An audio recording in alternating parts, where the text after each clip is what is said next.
Gepler Adatlyk radiosu. Eferde habarlar gündeligi bilen men Şaymerdan oğlu Muradi Kabuldan.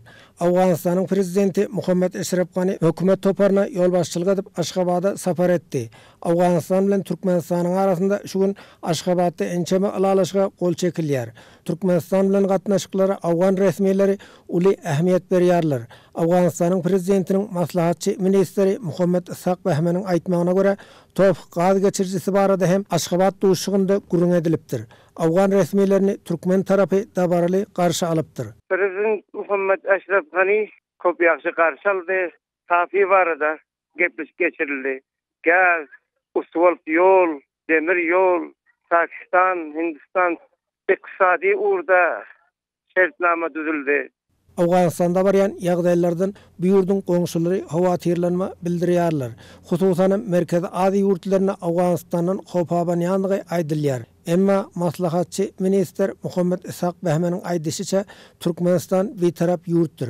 Şu sebäpden Türkmenistana Awganistan tarapdan haýsızdyr bir hop abanmaz. Awganistan bilen Türkmenistanyň arasynda yüzlerce kilometre uzap gidýän serhet bar. Serhedin Awganistan tarap boýunyň aglabasynda türkmenler gowçum bolup ýaşaýarlar. Awgan türkmenleriniň Türkmenistana hop abanmagyna hiç wagt ruhsat bermejekdigini Awgan türkmenleriniň wekillerinden biri Hacı Mirza Muhammed aýtdy. Türkmenler şu Granysa'da ya Serhad Türkmenistan'da asasen köprek Türkmenler yaşıyordu. Onu Türkmenler biliyor. Türkmenistan biz için kette ulubaq. Türkmenistan biz için bir Türkmen onda bayrağı galyp otyro. Türkmenistan'ın o bizler için köp bir önümlü zatly pikir etýärler. Türkmenler düşünýärler.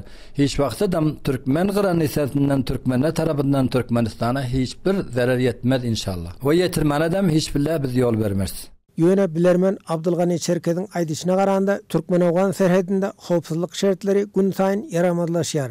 Awganistan tarapdan Türkmenistana da howpaban biljekdigini Abdulgany Çerkez öňe sürdi. Türkmenistan serhatları emniyeti gün-günden beter bolýar, ýaxşy bolan ýok. Ýani talip bolýarlar, ýa erbeki bolýarlar, ýa bagşa bolýarlar. Şu Türkmenistana gaýsy bolsa da nusxy bar. Türkmenistanyň aramlygyna da bul hemmejigi bir işsizlikden bolýar. Azulmen aňsatda ýa onsyna ýykylýar, ýa onsyna barýar. Abdulgany Çerkez'iň aýtmagyna görä Türkmenistan Awgan türkmenlerini goldamalydyr.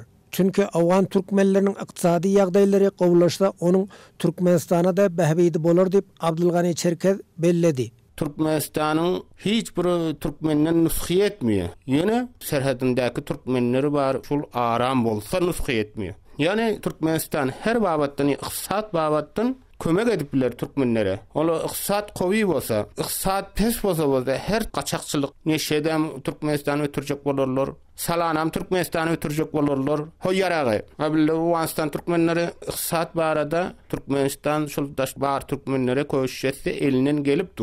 İş güç tapyp berip biljek. Hem öz kemaýsy boljak. Hem öz mülkünü goran kemaýsyna boljak. Ýene görüp otyr, men bir tarapdy eden işi ýok. Türkmenistanyň başlykçylary haýran alýar. Türkmen her ýerde ölüp dursa, Irakda ýa Suriýada ýa Awganistanda nide bolsa Türkmen ýençigide bolsa, bular bolsa biller bir tarapdy sesini çykarman otursa, hiç bir insan muny seýdimi. Mena haýran alýar. Goltugyndaky Awgan türkmenleri iqtisadi babatdan eli geljek etbilse, men bu gatlarynda bar, agzy bir bolmasyna, onuň moraly ýokary galmasyna kemaýs diýjek.